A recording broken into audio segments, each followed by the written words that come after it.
नमस्कार, आप देख रहे हैं ब्रेकिंग बिहार। बिहार में चुनाव की उल्टी गिनती शुरू हो गई है और कहा जा रहा है कि किसी भी वक्त चुनाव की घोषणा हो सकती है, आचार संहिता लग सकता है। वैसे में लगातार आपको हमने कहा है कि बिहार में एनडीए में जो 5 पांडव है, सबसे ज्यादा चर्चा, सबसे ज्यादा उत्सुकता न सिर्फ नेताओं को, गठबंधन को, बल्कि जनता को भी है कि चिराग पासवान को कितनी सीटें मिलेंगी। वैसे में कल चिराग पासवान की उपेंद्र कुशवाहा के साथ जिस प्रकार से दिल्ली में मीटिंग हुई, बिहार का राजनीतिक पारा अमित शाह, देश के गृह मंत्री अमित शाह के आने से ऐसे ही चला हुआ है। वैसे में जब दिल्ली में इन नेताओं की, एनडीए के घटक दलों की जब उपेंद्र कुशवाहा और चिराग पासवान की बैठक हुई, इससे राजनीतिक पारा और गर्म हो गया। इसी विषय पर चर्चा करेंगे। हमारे साथ लोजपा के बिहार के प्रदेश प्रवक्ता रंजन सिंह है। रंजन सिंह जी, सबसे पहले तो आपको ये बात मानना होगा कि आपको 5 पांडव में लोजपा को कितनी सीटें मिलेगी, इसी को लेकर के सबसे ज्यादा उत्सुकता है। न सिर्फ मीडिया कर्मी जानना चाह रहे हैं, बल्कि बिहार की जनता। देखिए, नंबर सीट जो भी हो, लेकिन हम पांचों घटक दल को 243 विधानसभा के लिए तैयारी करना है। मुझे लगता है कि हर एक दल का एक नैतिक जिम्मेदारी है, गठबंधन में रहते हुए, कि हर एक दल को अपनी मौजूदगी और अपनी उपस्थिति, अपनी भागीदारी और अपने कार्यकर्ता के रूप में जो उपस्थिति है वो 243 पर ही देना चाहिए। और हम लोग दे भी रहे हैं। हमारे पांचों घटक दल के लोग, कार्यकर्ता बूथ कमेटी बनाकर रेडी है। नहीं, वो तो आपने कहा है, चिराग पासवान ने बराबर कहा है कि हमारा जो गठबंधन है उसको भी फायदा मिलना चाहिए, हमारे संगठन का। हम जितनी सीटों पर लड़ेंगे वो तो लड़ेंगे, लेकिन हमारे गठबंधन को भी उसका फायदा मिलना चाहिए। आप अनिल जी बहुत पुराने पत्रकार हैं, आपका अनुभव है। आप बताइए कि बिहार में अगर कोई गिने चुने नेता हैं जो अपने वोट को ट्रांसफर कराने की मद्दा रखते हैं, तो उसमें नंबर 1 पे चिराग पासवान जी, हमने लगातार कहा, नंबर 2 पे जैसे भी आप लोग रैंकिंग कर दें। लेकिन हमारे नेता में वो तमाम खूबियां हैं कि अपने वोट बैंक को, अपने गठबंधन साथी को फायदा कैसे देना है, अपने प्रत्याशी को। रंजन जी, हम अभी मुद्दा दूसरा था, लेकिन जब आपने बात छेड़ दिया तो इस पर अपने दर्शकों को एक बात बता देना चाहेंगे कि नेता का मतलब वही होता है हमारी समझ से कि जो अपने वोट का ट्रांसफर जहां चाहे करा सके। बिहार में लालू प्रसाद यादव और चिराग पासवान, इसके अलावा हमारी जानकारी में कोई नेता नहीं है जो अपने वोट को इधर से उधर कर सके। नहीं, अब नाम तो आप बोल सकते हैं, लेकिन मैं ये बोल सकता हूं कि हमारी पार्टी में वो क्षमता है, हमारे नेता में वो क्षमता है, इसमें कोई शक नहीं। हमारे कार्यकर्ता में वो क्षमता है कि हम लोगों ने किया भी है। आपने देखे, जब हम लोग कुढ़न्नी का उपचुनाव था, उस समय हम लोग गठबंधन के शेप में भी नहीं थे, स्वरूप में भी नहीं थे।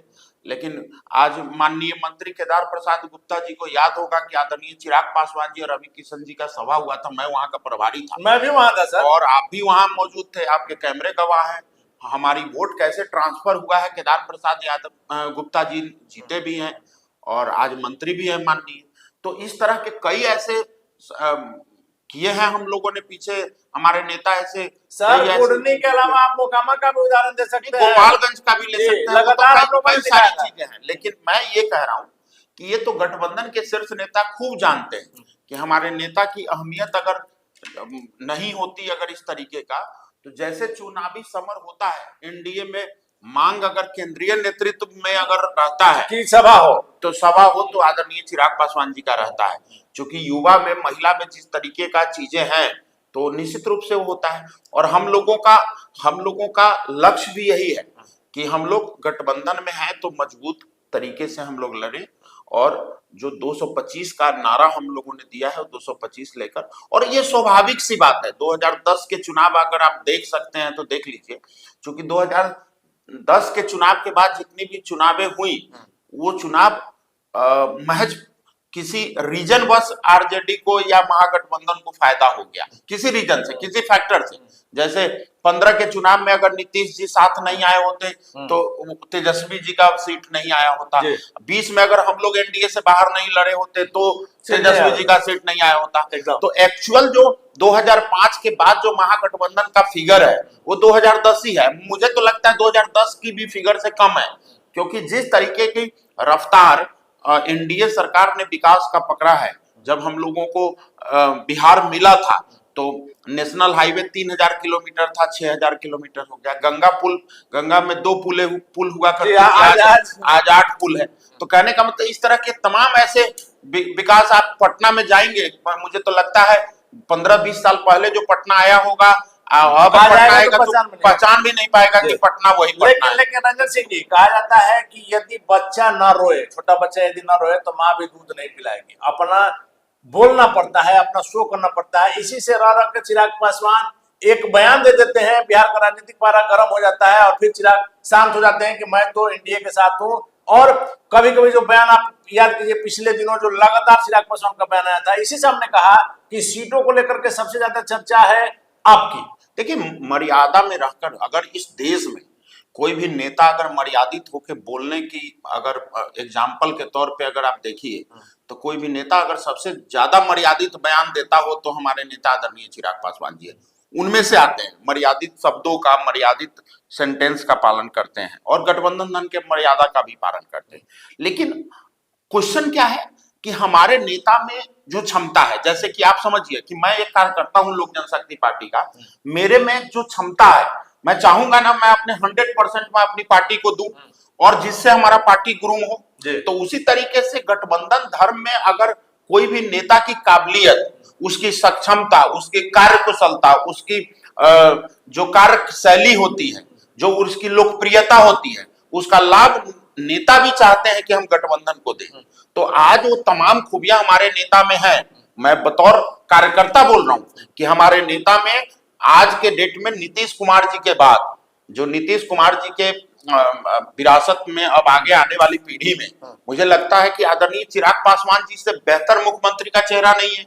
तो मैं कहता हूं कि अगर गठबंधन के लोग अगर इस बात को स्वीकार लेते हैं तो एक गठबंधन में बहुत बड़ी एनर्जी आएगी और जनता जन सैलाब के रूप में लैंडस्लाइड विक्ट्री में गठबंधन माने ना माने, आप लोग मनवाने में कोई कसर नहीं छोड़ रखे। आरा से लेकर के राजगीर, छपरा, बांका, मुजफ्फरपुर, सब जगह नौ संकल्प महासभा में जो आपने ताकत दिखाई, सिर्फ और सिर्फ सीटों को लेकर के प्रेशर बनाने के लिए यह था कि चिराग पासवान कितने ज्यादा लोकप्रिय है। और आपकी हर सभा में उमड़ती हुई ने यह दर्शाया भी है कि चिराग बिहार में सबसे ज्यादा लोकप्रिय युवा नेता। आप चले जाइए किसी भी विधानसभा में, किसी भी विधानसभा में जाइए, जो तेजस्वी प्रसाद यादव जी का कोर वोटर होगा ना, अगर वो कोर वोटर बोलेंगे कि आप पूछिएगा कि तेजस्वी के अलावा विकल्प में कौन मुख्यमंत्री होना चाहिए, तो चिराग पासवान जी। हम कहा करते प्रशांत किशोर जी का कोर वोटर होगा, अगर उनके पास चले जाइए तो कहेंगे प्रशांत किशोर के अलावा कौन बन सकता है, तो चिराग पासवान।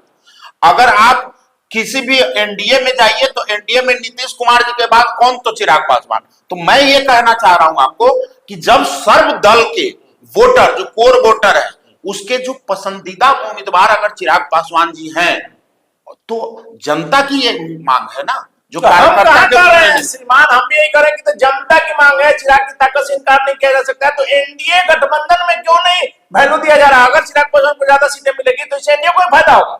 नहीं, ज्यादा सीट मिलना न मिलना, देखिए अगर ज्यादा सीटें नहीं मिलेंगी तो गठबंधन को नुकसान होना है ना। 2024 का लोकसभा का चुनाव देख लीजिए, हमें 5 सीटें मिली, 5 में 5 जीते। अगर पूरे रिजल्ट पर हम लोग आकलन करें तो 10 सीट एनडीए हारा है। 10 सीट अगर हम लोग हारे हैं, अगर उसी हारे हुए सीट में से 5 सीट और एक्स्ट्रा हमें मिल गया होता तो डेमोग्राफी कुछ अलग होता ना एनडीए का। तो मैं तो ये कह रहा हूं कि अगर हमें जितनी ज्यादा भागीदारी देंगे एनडीए उतना ज्यादा मजबूत होगा, मैं तो कह ही रहा हूं। लेकिन ये तो फैसला शीर्ष नेतृत्व को लेना। मानिएगा ना सर कि चिराग पासवान की ताकत को एनडीए में और जो आपके अलावा 4 दल हैं वो कम करके आंक रहे हैं। देखिए, कम करके आंक रहे हैं या ज्यादा करके आंक रहे हैं, ये तो नेतृत्व का फैसला है ना। जो हमारी ताकत है वो ताकत हम लोग दिन रात बताते हैं। कार्यकर्ता क्या होता है कि जैसे कितनी भी बड़ी पार्टी हो, कितनी भी बड़ी नेता हो, लेकिन उसका जो मेन आधार होता है वो बूथ लेवल कार्यकर्ता होता है। जो कार्यकर्ता की नब्ज को पकड़ लिया ना, एनडीए हो चाहे कोई भी दल हो, अगर कार्यकर्ता के नब्ज, कार्यकर्ता की मानसिकता को अगर पकड़ लिए तो निश्चित रूप से वो विक्ट्री में कन्वर्ट होने में देर नहीं लगती। लेकिन आज के डेट में एनडीए का एक एक कार्यकर्ता अगर नीतीश कुमार जी के बाद चाहते हैं कोई मुख्यमंत्री बनना, तो इसमें कोई शक नहीं है। अमित शाह जी आए थे, कहा जा रहा है कि बीजेपी में सीटों को लेकर के करीब करीब बात तय हो गई, लिस्ट अमित शाह जी के हाथ में है, वो जब फाइनल करें। लोजपा की क्या स्थिति है सर?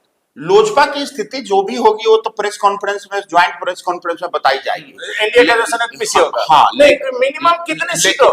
लेकिन हम लोगों ने, हमारे तो गठबंधन में बहुत पहले आदरणीय हमारे संगठन प्रभारी अरुण भारती जी ने बोल दिया था कि 43 और 137 के बीच में कहीं भी रहना चाहिए, क्योंकि हमारी ताकत, हमारी वो क्षमता है। आज अगर एनडीए में 5 दल है, 5 दल में से अगर किसी भी दल की बात अगर करेंगे तो बूथ लेवल पे अगर किसी एक दल का कार्यकर्ता अगर है तो उसमें आदरणीय चिराग पासवान कोई जी का शक नहीं है। तो हमारा सवाल है कि यदि अरुण भारती जी ने जो कहा 43 से 137 के बीच में, यदि उसके बीच में नहीं रहता है 20-25 जो 22 जो तमाम जो खबरें चल रही है, वैसे में क्या चिराग एनडीए छोड़ेंगे अगर नहीं मिलता मन मुताबिक सीट? नहीं, एनडीए छोड़ने का तो मतलब नहीं है, लेकिन मैं आपको बताऊं ये फैसला तो शीर्ष नेतृत्व को करना है।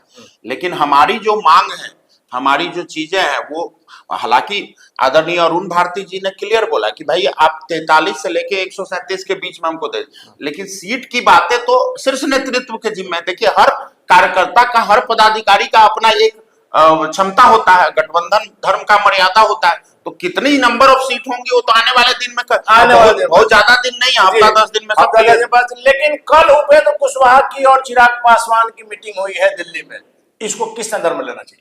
होना ही चाहिए। हम तो कहते हैं गठबंधन के हर एक नेता को आपस में मिलजुल के, जीतन राम मांझी के साथ नहीं बैठे, कुशवाहा के साथ बैठे। जीतन राम मांझी के साथ तनातनी है कि बिहार का दलितों का सबसे बड़ा नेता कौन है, देश का दलितों का सबसे बड़ा नेता कौन है। लगातार दोनों में बयानबाजी आती है, इससे आप इनकार नहीं कर सकते। देखिए आदरणीय मांझी जी हम लोगों के गार्जियन है और मैं आपको उनको एक पिता तुल्य मेरे नेता भी देखते हैं, मैं भी देखता हूँ। उनके अनुभव की आवश्यकता गठबंधन को है और निरंतरता में मिल रही है। लेकिन मेरा ये कहना है कि गठबंधन के किसी भी नेता को के साथ बैठना ये तो एक रणनीति का हिस्सा होगा ना कि एनडीए को कैसे मजबूत करें। ये खबर तो तब बनती ना जब एनडीए का नेता अगर कोई महागठबंधन के नेता के साथ मीटिंग करता, एनडीए के नेता अगर आपस में मिल रहे हैं तो ये तो खबर है ही नहीं, ये तो रणनीति का हिस्सा है। आज उपेंद्र कुशवाहा जी मतलब सीटों को लेकर के दबाव, प्रेशर पॉलिटिक्स नहीं, सीटों के लेकर तो जो 5 घटक दल के जो हमारे शीर्ष नेतृत्व है वो बैठेंगे, वो तो उनका विषय है। लेकिन आपस में ये लोग बैठते हैं तो कुछ किसी भी चीज पर चर्चा चल सकता है। हम लोग ऐसा भी तो हो सकता है कि 225 हम लोग कैसे जीते इस पर चर्चा चलेगा, तो कुछ भी हो सकता है। तो कहने का मतलब ऐसी परिस्थिति में जो आज के डेट में गठबंधन का स्वरूप है उसमें आदरणीय उपेंद्र कुशवाहा जी का या मांझी जी के ताकत को भी कमतर नहीं आंकना चाहिए। चलिए, कमतर नहीं आंकना चाहिए। एक आखिरी सवाल है रंजन सिंह जी कि चिराग पासवान तो प्रशांत किशोर के बारे में नहीं कुछ बोलते हैं। जो प्रशांत किशोर एनडीए के नेताओं का, खास करके बीजेपी के, आप देखिए प्रदेश अध्यक्ष से लेकर उप मुख्यमंत्री सम्राट चौधरी, स्वास्थ्य मंत्री संजय जायसवाल, सबों पर हमला कर रहे हैं, अशोक चौधरी पर हमला कर रहे हैं। चिराग पासवान पर हमेशा सॉफ्ट बने रहते हैं पीके, इसको लेकर के बड़ा सवाल उठता है। देखिए आदरणीय प्रशांत किशोर जी की जो सोच है और हमारे नेता की सोच, मुझे लगता है कि दोनों लगभग बिहार और बिहारी की बात हम लोग करते हैं। बिहार के विकास धर्म और जातीयता की राजनीति नहीं करते हैं। एक अच्छी सोच के साथ प्रशांत किशोर जी बिहार में आए हैं, लेकिन बिहार में प्रशांत किशोर जी का अभी तक कोई सरकार नहीं, चूंकि पहली बार वो चुनाव लड़ रहे हैं, कोई नीति निर्धारक अभी तक रहे नहीं है, तो उनपे टिप्पणी करना तो खासकर वो नहीं। लेकिन जिस सोच के साथ वो बिहार में आए वो स्वागत योग्य है। मैं शुभकामना देता हूं कि वो बिहार की जनता के बीच में जा। चलिए, तो प्रशांत किशोर का जो कदम है, जो सोच है, वो स्वागत योग्य। सबसे बड़ा सवाल है कि चिराग पासवान को कितनी ज्यादा सीटें मिलती है, और इसी बात को लेकर के सबसे ज्यादा चर्चा हो रही है। हमने लगातार आपको कहा है कि बिहार में एनडीए में 5 दल है, 5 पांडव कहा जाता है, उसमें सबसे ज्यादा सीटों को लेकर के सस्पेंस, सबसे ज्यादा चर्चा बना हुआ है कि चिराग पासवान को कितनी सीटें मिलेगी। और निश्चित तौर पर चिराग पासवान की जो बिहार में लोकप्रियता है, लगातार जो उनकी ताकत बढ़ रही है, यह दर्शा रहा है कि चिराग पासवान को यदि ज्यादा सीटें मिलती है तो न सिर्फ चिराग को बल्कि एनडीए को भी इसका फायदा होगा। और वैसे में जब बिहार का राजनीतिक पारा चढ़ा हुआ है, अमित शाह भी आए हुए हैं, और चिराग पासवान उपेंद्र कुशवाहा की कल की दिल्ली की मुलाकात, क्या कुछ गुलखिला किया, देखने की बात फिलहाल बन रहा है। Breaking news. Thank you sir.